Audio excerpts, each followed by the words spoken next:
All right, I guess we're going to get started here. Welcome to the armor of Feudal Japan. All right, I'm going to explain myself a little bit. I have been studying Japanese armor since I graduated high school back in 2003. All right, I've gained a little bit of knowledge since then, and I'm here to share it with you. As I said before, this is going to be recorded. I'm going to make it available to everybody online at minds.com on my channel. Ironically, don't boo me, anti-otaku. All right. If you want to know the history behind that name, come talk to me afterwards. I'll explain it a lot more in detail. All right. So let's get a little bit started here. This is all stuff I've collected within the last 3 years. Before then, I did not have enough sufficient funds to actually start collecting. So this is 3 years worth of collecting. Some of the stuff I made myself, such as this, is a paper do, or paper breastplate, and I'll be explaining that in a little bit. But let's start with a little bit of brief history. So Japanese armor has quite an extended history and so many variations that I can't cover all of them. So I'm going to start with the basics. So what we think of Japanese armor did not really start until about the pre-Heian era. Before that we have the prehistoric era called the Tonko armor. Now it looks very Chinese because that's where it came from. All right, it consisted of solid ribs in which plates were riveted onto or laced with leather cord. Now this is a little statue, but this is what the actual pieces look like. Now we picked them up out burial sites, so they're all rusted and in pretty bad shape, but we actually have physical copies of the actual pieces. This is actually what the neck guards look like, and we've got the different types of helmets. That is a later period helmet, which I'll get into. All right. How the armor is fitted is actually opens in the front and closes in the front, similar to Roman armor from that time period. Now it did also come with skirts, which protected the waist and the hips. Now, the Japanese figured out this is not so good for horseback riding when they met the Chinese and the Koreans in their first invasion. Japanese did not have horses at that point, so heavy infantry was all they had, and they figured out that the Chinese and Koreans were a little bit harder to fight. And the Chinese and Koreans wore a type of armor that the Japanese later adopted, and then it really helped when they started using horses. So, this is that later style armor. This is what the helmets look like. Now, in the top would be a plume, either made from horse hair or pheasant feathers, depending on the time period. Pheasant feathers would be pre-horses, horse hair, post. And this is the Keiko armor, the armor that they imported from China. Keiko armor, we have no physical copies existing. Reason why is because they're made up of individualized plates. About that tall, about that wide, each cut separately, each laced together with leather, and leather rods. So we have all the plates, we don't have the armor. Judging from the burial statues that we have here and what we have uncovered, this is kind of what we think they look like. And it has very strong Mongolian appearance if you look at it. Now, this is all prehistoric armor. The Keiko armor never was phased out of Japan. It evolved into a different type of suit of armor, but the Tonko armor was phased out. It was uncomfortable. Funny thing is, you don't want to fight uncomfortable. And so it was phased out for the Oyoroi, which we have over here. The Oyoroi is the first very particular suit of Japanese armor. This is what we think of when we think samurai. All right, there is some very distinguishing features about the Oyoroi that sets it apart from every other suit of armor that came afterwards. Primarily, the deer leather front, and then, what you cannot see, underneath this armor is a separate plate. The armor is actually C-shaped. A separate plate is attached to the right side underneath the arm, and then the rest of the armor is applied. The reason why they did this is because the armor was very stiff and very rigid. They take those same scales that they used for the Keiko armor, they laced them all together and they laced them really tight and they made them bigger. So it did not bend, it did not flex. This made it a little hard to kind of wrap around your body. And so what they did was they had a hardened steel plate that they fitted underneath the armpit, and then they would put the rest of it on. They found out the problem with the Oyoroi is also the Osode, the shoulder guards. They're a little bit big, they're a little bit clunky, and they're a little bit awkward, and they get in the way. So what they decided to do was they placed attachment points throughout the entire armor, including on the back. That's called the agemaki. So if you ever see Japanese armor and have that bow, that's what it was originally for. Now, as time passed, they just made a decoration. But that was the primary purpose. It keeps the solde from sliding forward, getting in the way of your bow. Because at this point in time, everybody thinks samurai swords, samurai archer. They were horseback archers. That was their primary and sole purpose on the battlefield. They were the skirmishers. Their job was to break up enemy formations, while the formation warriors kind of sat and died. All right. So, the front was fitted with this leather fronting in order to protect both the scales and the sleeve that you would be wearing underneath. Because what you would be wearing underneath is one of these. Not something you want to get torn up, is it? All right. So what it is, these have drawstrings. They draw them closed. And what happens is if you're drawing your bowstring across a bunch of iron plates, over and over and over and over, you get a very unhappy wife. And she's the one that's going to be fixing that. Or you end up very dead. So in order to protect both the sleeve and the scales from each other, they put this leather plating on the front. So now the sleeve can actually brush across the front of the breastplate fairly easily. And I just lost my little clicker. Yep, there you go. I should stop putting it down. All right. Now here you actually have a picture of what Oyoroi armor looks like if it was unfolded. All right. You notice that there's only 3 skirts and then a separate piece right here. Now we get into some really interesting stuff. So, Keiko armor, never lost, evolved. Keiko armor, once again, made from scales. It evolved in what is called a domoru.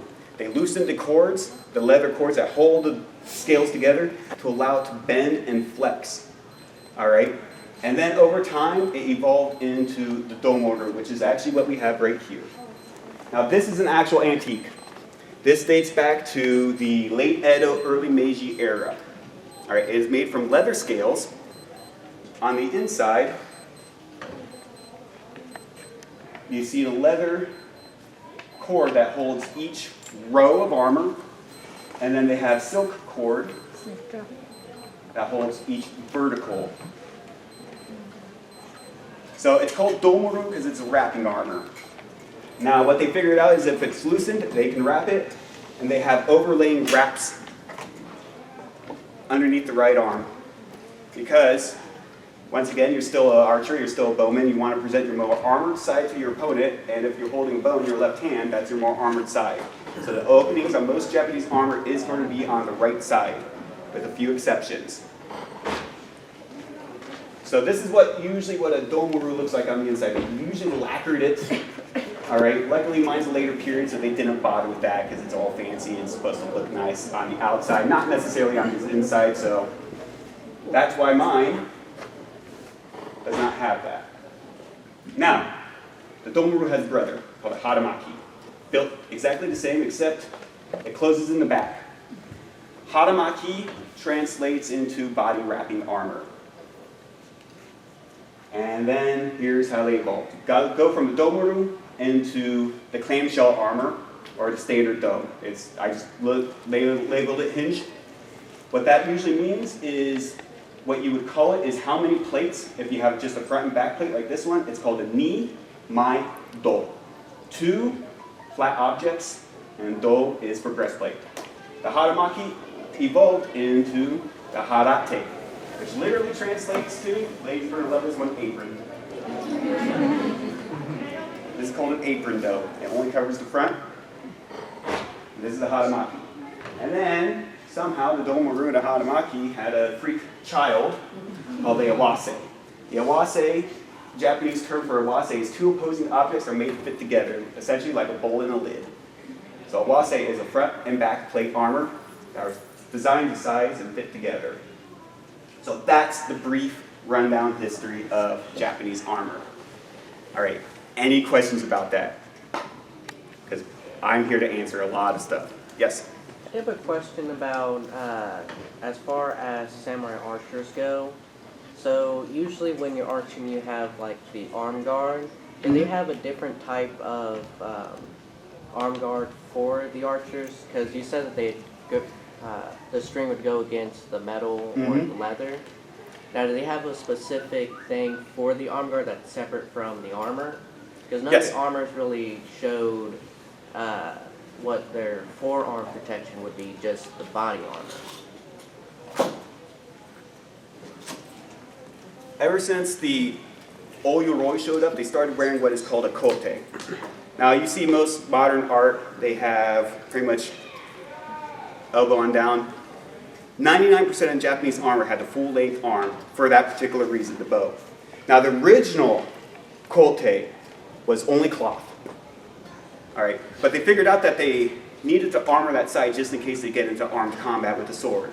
So what they started doing was they started placing on just basic plates. And then they started adding the chainmail. And then it just kept evolving until you got into pretty much this. All right? And the separate plated Oyuroi kote did not last very long. It was only about 50 years or 100 years that they phased that out for a fully plated mailed version. But yeah, that was a great question. Thank you. Anybody else? All right. Because here comes the real fun part. Yes? How do you spell that? Which one? Kote? Yeah. K-O-T-E. Okay. Just making sure. Thanks. All right. Now here comes the real fun part. We're going to describe every single little piece of armor because there's a lot of stuff to go over and I only have an hour to do it. All right. Now, before I continue, I want to ask you guys, does anybody know who Anthony J. Bryant was? He did a lot of art working for SCA. He has an online manual. That's where I studied all of this stuff too. Yep. Do you know how he got that information? Yeah, he studied in Japan for quite a few years. I can't remember the guy that taught him, but he had to do it all the proper way. Yep. He's quite a humorous guy. Great guy. His website is excellent. I highly recommend it. It's called Sengoku Daimyo. Sengoku Daimyo. Now, do you remember what Mr. Bryant's biggest pet peeve is?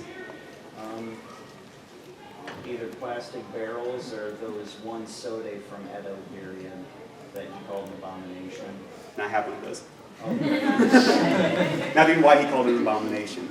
It was a combination of the heavy soda and the modern ones. It was like one single panel and then it had a couple danglies on the bottom.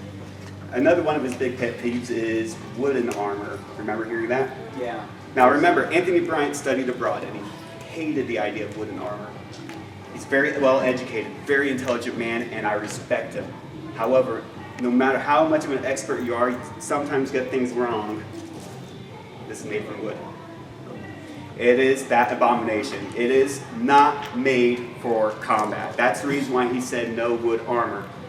Wooden armor, as far as I can tell, was only for display. All right? It has iron, brass, leather, and each one of these plates is made from wood with a piece of metal to give it weight so it hangs properly. And what they would do is they'll hang that on their wall. It's art. All right? So, I will make mistakes. Mr. Bryant makes mistakes. Everybody does. No one has the absolute dictionary in Japanese armor because we have so many variations, like I talked about at the very beginning. No one can know it all. All right? So, I showed you the full-length kote. But they also had variations that only covered from the elbow down. This is called a han kote. This is the reason why you know that the idea of the common thought that this is the primary type of armor of the Japanese is wrong because han literally means half. So how can this be a half kote if that one's the full one? if this is the primary one. Makes sense. Now, what's interesting about this piece is it uses European-style chainmail links. Now, the armor is made completely in Japan. The links are thinner than normal European style, but it is linked together in the European style as opposed to what the Japanese do, which have a round link and a flat link. And they kind of link together like a chain. These ones sit flat completely. Right, and all this stuff is for you to look at, so. Now, here's a real fun thing. Does anybody know about the daimyo by the name of Date Masamune? Who was he? I'm afraid I don't know very much, but he was, I just know the name, and I believe he was one of the early daimyos, and the Masamune clan was very, very powerful at the time, and he was basically their main man. That's pretty much all I know. All I know is the legend of how he plucked his eye out because of his action. Yep. Now, Date Masamune was a visionary when it came to Japanese armor, believe it or not. He designed a style of Japanese armor that was very highly accepted. And this is pretty much what is left of one of these styles of Japanese armor. I'm just going to pass around the front plate. And it'll give you an idea on how much weight standard Japanese soldier carried. The uniqueness about this is that it does not have solde. They were not designed for that. They had little smaller plates on the shoulder, like this, because they figured out the solde just gets in the way. The reason why is because this is a time period when Japan was evolving from the bow to the musket. So this breastplate is fire resistant, or bullet resistant, but not bulletproof. So it could take a shot, maybe one or two, and then you're a dead man. But it's a whole lot better than 0 and 0.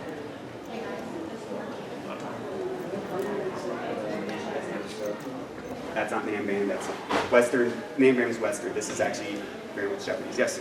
So their shoulder armor, when it skipped bladed defense, it went straight from accommodating the archer to resisting bullets? Pretty much. So you started off with that. You went to those down there, or pretty much what these gentlemen are wearing in the front, or this one, to the little ones. That's pretty much how it evolved. Now here's an actual dough that is completely put in one piece. Now this is mostly leather, so it's leather weight. So when I told you about the hinged doughs being labeled after, or named after how many plates there are, this is called a go maido, 5-plate armor. 2 on the right side, 1 in the front, 1 on the left, 1 in the back. All right, it's mostly leather. It's lightweight. I would pass it around, but it's awfully brittle. And that's just how things fall apart. For face defense, you have the mempo. Yeah, that was why I walk over to mine. So you have the mempo, which is if it had the nose still attached. Hambo, if it does not have the nose attached. Solman, if it covers the entire face. Hapori, if you're unlucky. Right? Now, the Japanese also developed various different types of armor to protect gaps. All right. One of the biggest things, if anybody studies armor, they know the very vulnerable point is underneath the arms, in the armpits. It's a good place to stab people. It's a direct shot to the heart, as my friend who is a person that works in the ER told me. It's a straight shot to the heart, instant death. So they developed various things to protect the armpits. Originally they decided to do chainmail jackets, various things, or this piece, which just literally sits right underneath the arm. It's matching set, so both ones go underneath the arm, and that kind of holds in place. And I can tell you by wearing this with my armor, it's very comfortable. It adds a little extra padding. The dough doesn't cut into you as much. And this is actually made by a company called Iron Mountain Armory. I had to get a custom order from them. I told them pretty much what I wanted, and they made it for me. So if you want armor and modern made, not the antique stuff, that's the place to go. Now I need a pour sack. A volunteer. You have to be about, you have to be about 5'3", 5'4". fairly petite. Ladies? Actually, I have a nice little lady here. Okay, I have to ask before you come up here. Okay. Do you have any problems carrying 40 pounds weight? Probably not. Probably I not. can do it if I try. You can do it if you try. That's what I like to hear. I believe in you. All right, Sorry. front row center. Go ahead and turn around. All right, you like your feet, right? Yes. They're kind of handy. Yeah. How would you like it if you woke up one day and somebody decided to do an operation, take your feet off? I'd probably cry. Probably cry. You want to protect them, right? Yes. Okay, so we're going to have our nice little volunteer start putting some stuff on to protect her. All right, right foot. This is a suneate. This is a shin guard. Now, this type of suneate, you notice that there is a leather plate on the inside of the foot. This is to protect the stirrups from the iron pieces. If the stirrup were to come in contact with the iron, it could cut the stirrup and you'll end up falling off the horse very quickly. So, this goes over your knee. Yep, bringing the cords around.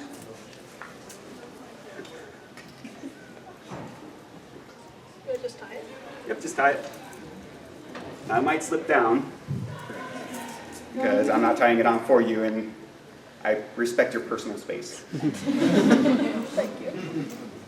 You'll find out how untrue that is.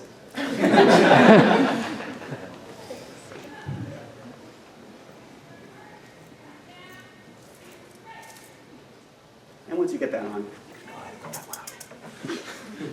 all right, so how the Japanese armor usually works, when you're putting it on, you work from the bottom up, except we're going to skip a step because that's just how Japanese armor works. You don't know what you're expecting, all right? You expect something, they're going to prove you wrong. That's just the Japanese way, I suppose. While she's putting that on, in the meantime, I wanted to bring your attention over to this guy over here. Now, this is a modern-made suit of armor. It's made by a company called Hanwei. Anybody familiar with the company Hanwei? Of course you two do. Explain, please. It's a modern day sword company. They reproduce some armor and mostly swords, both European and Japanese. Yes. They're founded by a man named Paul Chen. Now, Paul Chen is a very respectable man because he's the first person to really make Japanese weapons available to the West at a decent price. Before you'd have to pay thousands of dollars for a Japanese swordsmith. All right, so absolute respect for the man. He also, for a time, played with a little bit of armor. Now, this armor is supposed to be Oda Nobunaga's armor, except there's some problems. I'm going to go over it. See, during the Sengoku Jidai, the samurai armor looked very much like the ones that they are wearing over there and the gentleman up front. After the Sengoku Jidai, when there was a time of peace after Nobunaga's death, they started adding various accessories to their armor. I have no clue what they're for, no one does. I've heard that they're made to hold fans. I heard they're just purely decorations, or they're for when you do a certain type of dance on a certain type of dance floor. I'm just going to leave it at that. All right. Problem number 2. This embossed design on the front did not come around until, once again, the Edo era. Before that, they were all smooth front, or they had riveted fronts. They did not start using stamped metal or stamping metal on the inside and working out. Oh, great, she's dressed. Now, you still want to keep your feet, right? Yeah. All right. So I got an apron for you. That has nothing to do with the feet. Sure it does. Keep your legs. You got to keep your legs.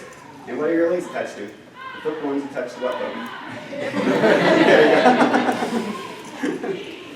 Okay, so it goes all the way back, bring it around to the front.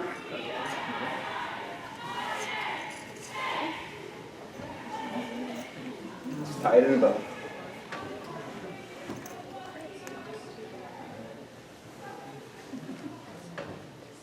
Or not. Doesn't matter. Now we're going to skip our step. Now normally before she put on anything else, she would put on the most worthless form of footwear ever created in man, I've worn these. Your feet get wet, you feel every rock, you might as well go barefoot. All right? Because these things break and then they get underneath your foot and then you slip. And not to mention there's no traction. All right? I hate them. I don't see what they were thinking when they designed them. They also had a type of boot called a kegutsu, which I do not have. I have some of them, but I've been disassembling and trying to figure out how to make the dumb things. It's not working out so well. So next, we move up further on the body, and you go for the arms. You thought I was going to throw that one on.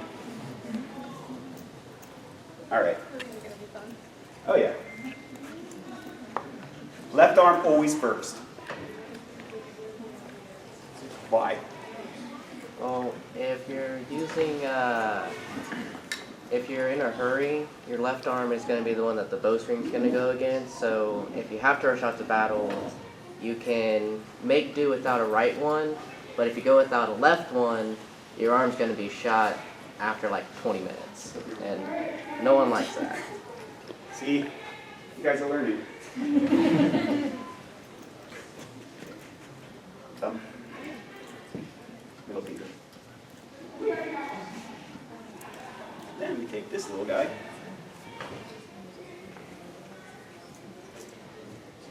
Now, I'm going to warn you right now. Out of all the suits of armor I own, this is actually the heaviest. Let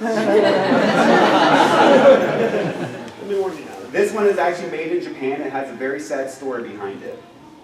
A man traveled to Japan, lived in Japan, bought this armor as a souvenir when he moved back to the States. He got married. His wife didn't like it. He sold it on eBay to me for $900.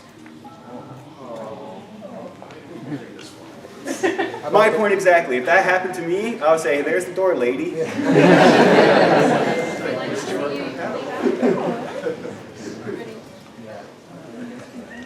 They could use that on that ad for that app. This blue one. Yes, that blue one. All right. Screw that. All right, back to this puppy. Now, the problem with this one is their research team is not so handy, as you already probably figured out. The problem is this style of dough never existed, period. Remember what I told you, that Japanese armor closes underneath the right arm. Right side, left side. Now, not to complain, that artwork and just having this in my room is very awesome. I love it.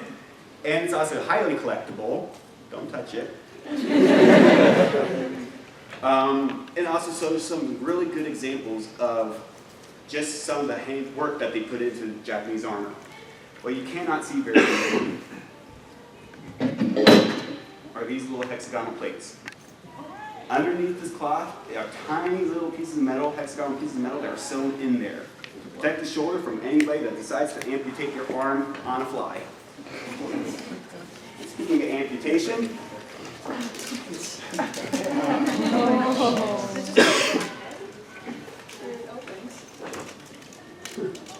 lift. Okay. Now you'll notice Japanese armor does not have buckles. They have little clasps. Those clasps are called kohaze. They're usually made from brass, wood, bone, or if you're really poor, plastic. How many people would it usually take to put on these armor? I put it on myself. So Japanese never had a squire, is that? They had, usually they partnered up when they had to put on more complex suits of armor. Remember the haramaki, the one that closed in the back. Now originally, they had a single plate that would run down that opening in the back.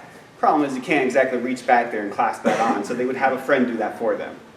That kind of carried over. Now you're pretty well protected, right? Yeah. Well, you're not protected enough. Because, there we go. I'm going to tie these up. That way it'll never escape. And you can carry it back to the hotel room for me. Alright. Well, don't go to my hotel room. You won't get very far. I can run pretty fast. You have an advantage. I have this stuff on. Exactly. Why do you think I'm strapping you in it? I would catch you even without a limp leg if I had to. Now we have the sode. You have different types of sode, as I pointed out. My personal preference is the O sode because they look cool. Solid reason. Right?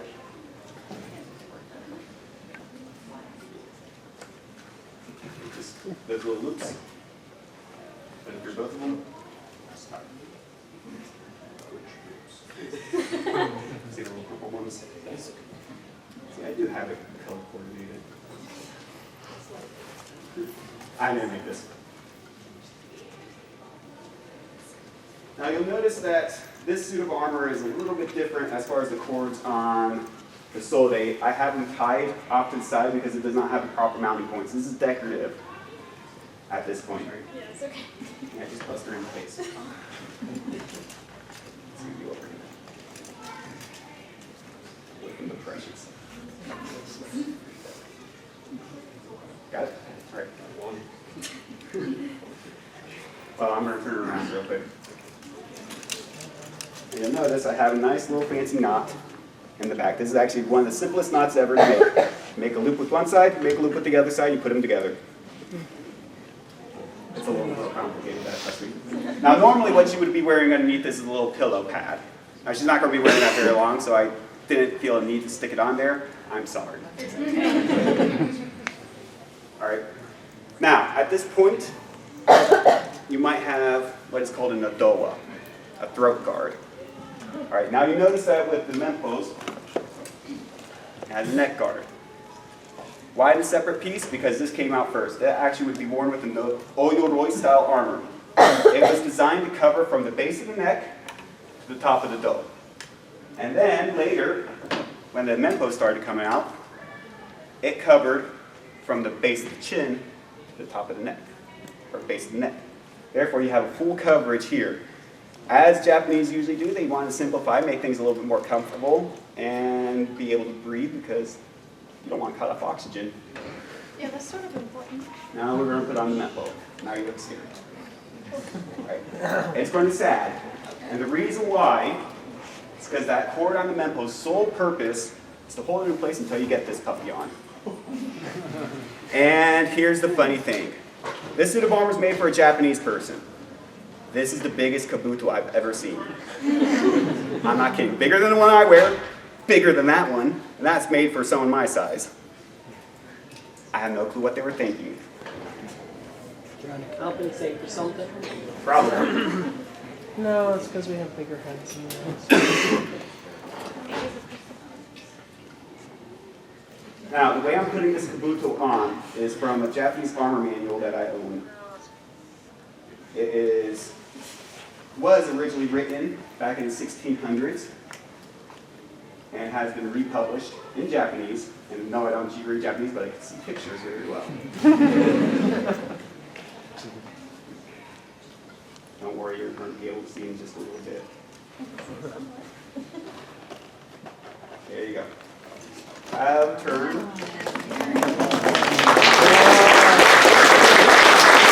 But she's not done yet.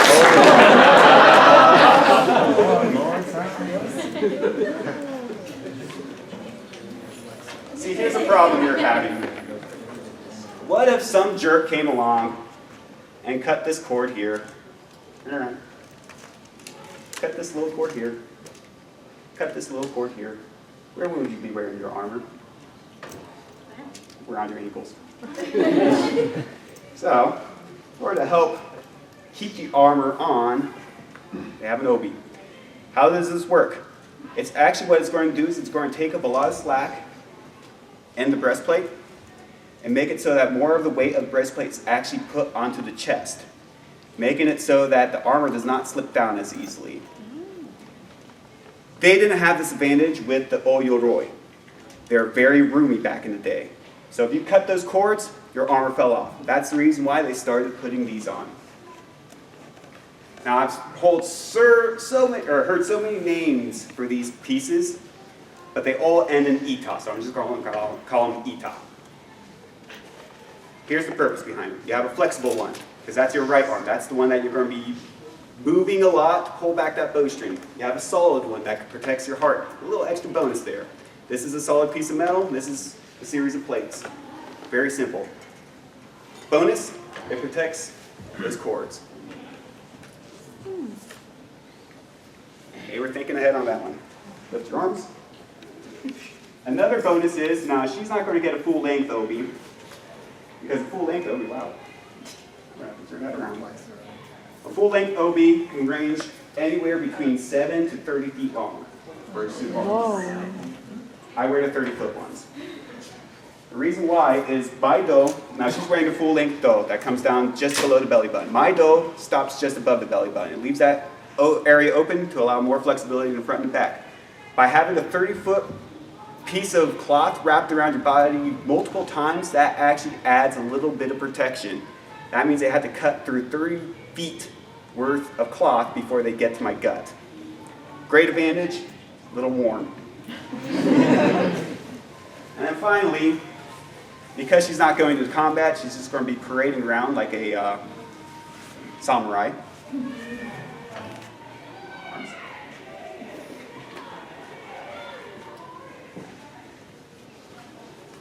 Now this obi is purely decorative. That's its sole purpose. And now she's done.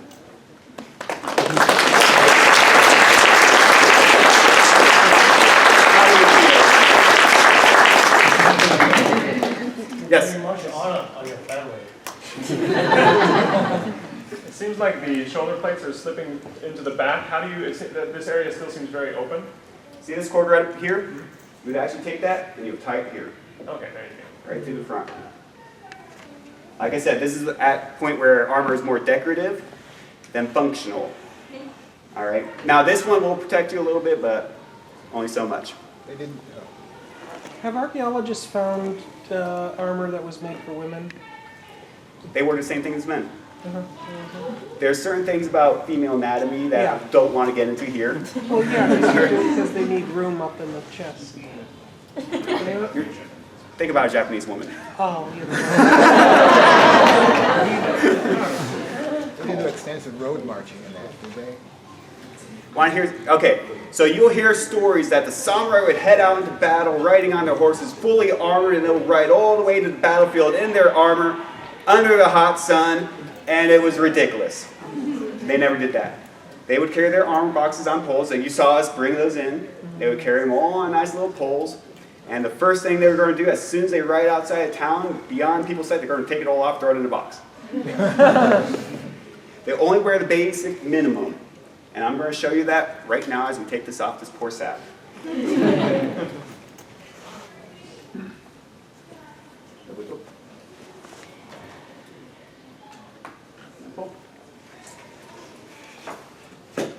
Now you notice with the menpo that the nose is removable. Kind of helps so you can eat. I don't know about you, but liquid diet is not so much fun, and that's pretty much all you can get out of this, because that's all you're going to fit in your mouth is a straw. So what they did was they designed that arm to be removable. Just squeeze a little bit, pop it off. Some of them had hinges, where they would have a hinge on one side, they just squeeze, pop it off, hinge it open, hinge it back, and lock it in place. Yeah, So that's thin metal, they would pound that over a form? it's not too bad. Yeah. Oh, there's a lot of it. Oh, you have the hooks here. It looks like a scrub brush. Oh, here. Oh, there you go. Thank you.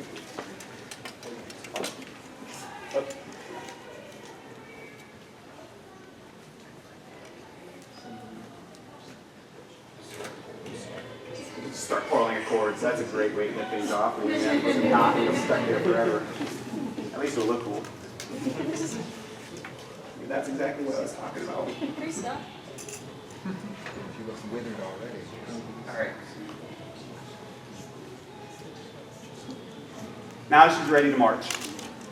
This is what you would wear in the march. This is what you wear in camp. This is what you wear doing pretty much everything. And notice that the kote slide down. That's the reason why someone would put the cords at the top to hold it up on the dough. Once you get to this point, you don't care if it slides down. You're marching. That's what you'll sleep in. That's what you'll eat in. That's what you'll bathe in. All right. It's very quick. It's very easy to put on. And the bonus part is, in case you get attacked by a surprise attack, you're at least somewhat armored. Not in the chest area, but at least you got your arms, right? Well, you're standing sideways to fire arrows. So. Yeah. Any other questions? Yes? Sorry, me again. We've been talking a lot about archery, and yet the primary image in most people's minds of samurai is with the sword. So did they do both at different stages of a battle, or were people specialize differently? How did that work? Okay. So here's the thing about Japanese combat. The reason why the sword got so much emphasis is because during the Edo era, the samurai had to start handing in their various weapons, and they were pretty much reduced down to, because of just the culture at the time, only carrying swords. Because everything else, you don't want to walk around the street carrying a spear. You didn't want to walk around the street carrying a naginata. You didn't want to walk around the street carrying a bow with a bunch of arrows. Because the samurai in the Edo era was very much a more politician than a warrior. And at that point, they didn't need to carry their weapons. The sword became their symbol because that was the only weapon they were allowed to carry on a regular basis. Now they were allowed to have the other weapons because we do have historical examples of that, but they didn't use them, really. So that's where the sword came from. The primary purpose of the sword, back during the Sengoku Jidai and anything before that, was your sidearm. It's like carrying a pistol into battle if you wanted to go into battle with a sword. You want your rifle before you want your pistol. The primary purpose of the sword during the era where the samurai were archers was to make sure that that guy coming up on your right side stays far away. You have your bow, you can't exactly shoot it this way. So what they would do is they'll pull out their sword and they'll just swing that at the guy, and maybe he'll back off because the best shot is as close as you can get it. They would almost stick their arms in the other guy's armpit before they released the bow.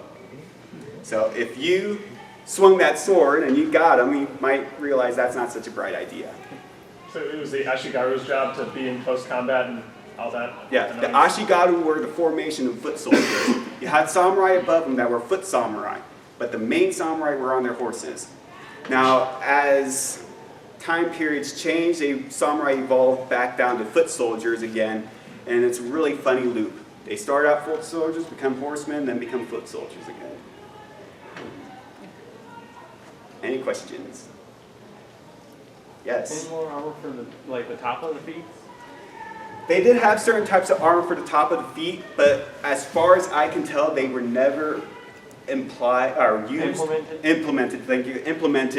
before the Edo era. They were more post Sengoku Jidai. Okay. When the guys are looking, it's like, well, in case I go into combat, it would have been nice to have this because someone stepped on my foot and it didn't feel so good. Yeah. You're not firing a bow at somebody's feet. Yeah. And most of the time you're trudging through mud or running through a forest. It's very hard to hit someone's foot. Now, the samurai originally wore a type of boot called a kagutsu that I mentioned before. With the upturned toes, that's so that they could sit in the stirrups a lot easier, because the Japanese stirrups are different than Western stirrups. Western stirrups are kind of like those little triangles you see.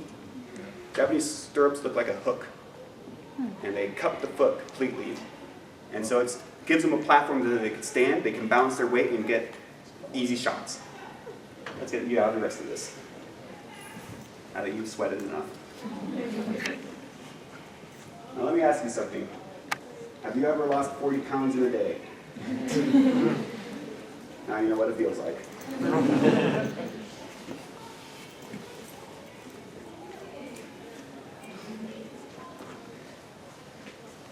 Yeah, I'm sure you can take the rest of that off. Now while you're still up here, So this actually is worn different than most face pieces. You notice that the ones use the kabuto no o, or the kabuto chin strap, to hold everything in place. This one does not have that advantage because obviously it does not have a chin. How this is worn. On the head. Tosses in back. Hooks. Turn around.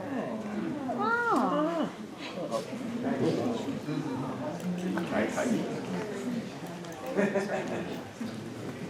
And the reason why I said that you're a poor step, because this is usually worn by the Ashigaru. All right? And the Ashigaru were pretty much the stepping stones to victory. In other words, you stepped on them to get to the back up. So they didn't have any type of helmet? What? They didn't have any type of helmet? They had various different types of helmets. They're mostly, the more famous one is a cowl that kind of looks like a hood.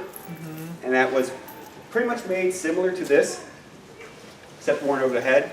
And then you got those big, huge, conical hats that they would wear. Now, those were either made out of paper or they were made out of iron. The paper ones are very rare because paper rots very easily. I have had seen some paper ones. They looked actually pretty cool, but I wasn't willing to plug down $500 for one. Go ahead and sit down. All right. I give her a round of applause. You're a good sport. What time are we at? I'll beat you. 2:45. See, I told you I needed that hour and a half. So, is there any questions I can answer just about general Japanese soldiers, how battle formations worked? Yes? I wanted to know how you first got into this, and did you study Japanese history and like in college? Or? Well, how it started, funny story, is I watched a movie. Well, first I watched a TV series called Escaflowne. And I was like, hey, this is pretty cool stuff. And then I got a little bit more into Japanese culture. Now, I've been raised very close to the Asian community in general. I volunteer at the Asian Festival Committee. I'm not one of the chairmen, but I do a lot of the entertainment. You can see I'm a pretty big clown here. Now, I did get a little bit more into Japanese culture then. And then I watched a movie called Seven Samurai. And I said, hey, these samurai guys are awesome. And that's how I actually got into Japanese ancient culture. And it has been a passion ever since. I mean, look, I'm taking up a lot of space here. No. I thought you saw a hand go up. Yes? What were the similarities in armor between the samurai and the Ashigaru? That's an Ashigaru. Yep. This actually fits me, so I can put it on myself. That's it. That's it. That's sad. Now, sometimes they would have skirting on the front. Sometimes they would have armor that completely wrapped around. Sometimes, if they had a particularly wealthy lord, they would have what is called tatami armor. I have been trying to get a suit of tatami armor for a very, very long time. Antique ones are really expensive. Ones Iron Mountain makes are really expensive. It's really hard to get. How the tatami armor works is very much similar to this. Think of an entire Japanese kuras, or do, made from this pattern. You have plates and chainmail sewn onto a cloth backing. It was extremely flexible, extremely lightweight, extremely comfortable, kept you nice and cool during the summer, and not so good against bullets and arrows. But it was quick and easy to make. Somewhat. The most basic form of tatami armor was just the plates sewn onto leather. And actually, if I can find my little clicker here, it's buried.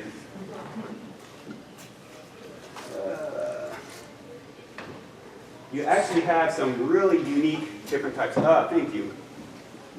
I'll go back.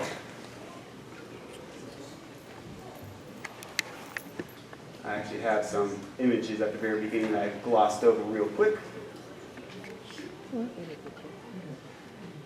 think it's such a short slide, should we go faster? Okay, here we go. So, right there is a basic form of the Ashigaru armor. It is bamboo that is sewn onto a leather backing. You got one that is literally Japanese coins sewn onto a backing. Right. Now, this one's probably not a combat one. This is probably from some wealthy merchant saying, hey, look how much money I can literally throw it around or use it to protect myself, right? You have this one that's particularly interesting. This one's more like a European burgundy. It is a cotton cloth with chainmail sewn onto there, and then it actually has slats sewn onto it to make the dough. Here's the fireman's outfit. All you need to do is protect your head in case of falling debris, and also protect your body from heat and fire, and so they made it very much linen. This is supposed to look like a monk. Now the monks wore a piece of a sash or a piece of cloth called a kessa, and that's what this part of the armor is supposed to look like, and then you got the rest of his big Buddha belly. This is a tengu, a certain type of tengu. Now most people think of tengu, the guys with the long noses, you actually have two different types of tengu. You have the bird type, and then you have what most people think of as tengu. This is the bird type. And then you have the real oddities. This is completely made out of cloth. Or if it has metal, it's underneath the cloth. And then you have this. This is called kekko armor. Kekko are hexagonal plates. And what it is it's hexagonal plates sewn underneath a cloth backing and a cloth front. And then you have one that is square plates sewn onto that cloth. Once again, this is considered tatami, but it looks, if you actually saw the full picture of this that I don't have available right now, it looks very Middle Eastern.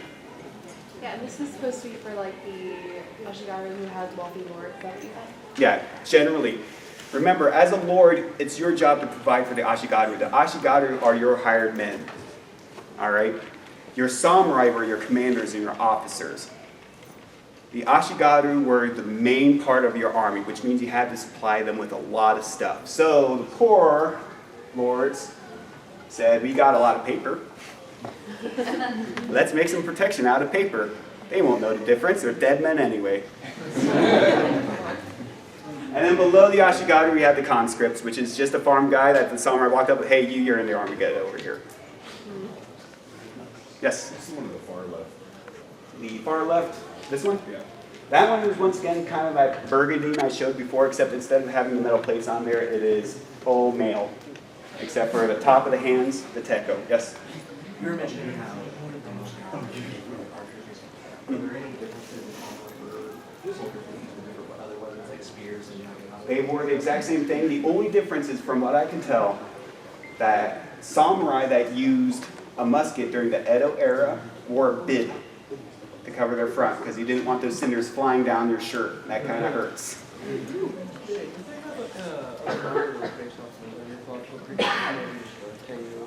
They have armor based after the strangest, most awkward, mythological creature ever to be seen on Japan to Europeans. Yes? I saw, it was years ago on History Channel, composite armor where they go paper and linen and paper and linen. Mm-hmm.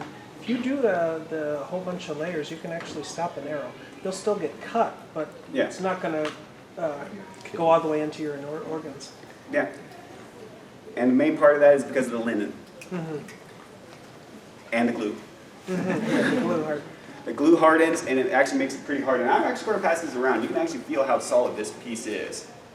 Now, this is just made from pretty much construction paper, but it's built into several layers. All right, I chinched out. I'm sorry, I didn't go completely historically accurate, but it kind of gets the point across. And it's extremely lightweight, so that's a little bonus. Did you ever see Remy being used in any of the armor? What? Remy, the Japanese version of linen. Yes. Actually, that fireman's outfit, that was before, that's what it is. That's it. But yeah, linen usually was put on the liners. That dough that I passed around before, that I talked about with the Date Masamune dough that I called it, that's lined with paper. But Some of them were lined with linen, some of them were lined with just plain lacquer. Others weren't lined at all. The face guard, was it always as ornate?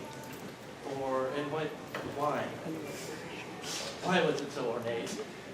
All right, so if you go and you see a human behind that 40 pounds of iron and cloth carrying that big weapon, when you see that human face, it tells you it can be killed. Did they choose the design for it? Yes. Each different type of mempo was probably designed just for that person, because the problem is not everybody's face is the same. You receive a suit of armor from your grandfather, and guess what happens? His face is different than yours. It doesn't fit so well. And so usually the mempo was designed for a particular person, and if it didn't fit, you can always take off the nose and wear a hanbo, or the hat. Do people have to go through any particular exercise regimen to carry that way? Because that seems like a lot to go for. The funny thing is, having worn it several times before, after a while you learn how to move in it so that it's more comfortable. One of the things I found, and actually if you watch a lot of the Japanese sumo wrestlers, they move the exact same way. Funny how it works. They kind of push their hips forward, bow their chest, and they kind of walk like this. All right? It creates a very awkward strut, but once you get the armor on, it looks pretty impressive. Right? But if you see a guy walking kind of like this, he's, what knee trouble does he have? Now, the advantage of that is you're using the weight of the armor, you're taking your one side, you're throwing the weight forward, and so it's stepping for you. Right? That's one of the advantages. Other advantage is I'm a bit more stocky than the average Japanese man, if you haven't noticed. All right? I can carry a lot more weight. And so for me, moving the armor is a lot easier, so I don't need a particular training. But if you were a lot smaller, like our poor sap, you probably would go underneath a lot of training. You wear the armor, learn how to fight in the armor, and how to move in the armor, so that when you actually get into combat, you're not kind of strutting around awkwardly on the battlefield. But it was more focusing on learning to carry the weight rather than Yes. purely muscle building. Yeah. Yes. I learned to carry the weight by mowing my lawn in the armor. That works. That's smart. So we are just about out of time. Oh, yes. So, I nearly forgot. So, I have the great advantage of I'm friends with a person that runs a kimono booth called Kimono Ohio. Ohio Kimono. And she has made available for giveaway a tenno-gui. Now what the tenno-gui is, it's a head wrap. You put it underneath your head when you wear a men for kendo, or in later periods of Japanese, your kabuto, or your helmet. All right? So, how am I going to do this? You can always give it to the poor sad. That sounds like a great idea.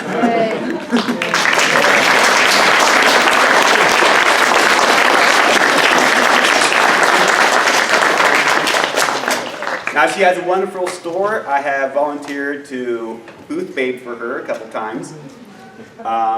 Great person, very knowledgeable on kimono. I only know the men's side for obvious reasons. I have no clue on how to help people with the women's kimono. I look at it and be like, good luck. All right. So thank you for showing up. If you have any more questions, please see me afterwards. I can always use volunteers to help me carry all this stuff to the room of holding, because I don't want to leave you. As many people as possible. This stuff is pretty heavy. You got 40 pounds, 40 pounds, 30.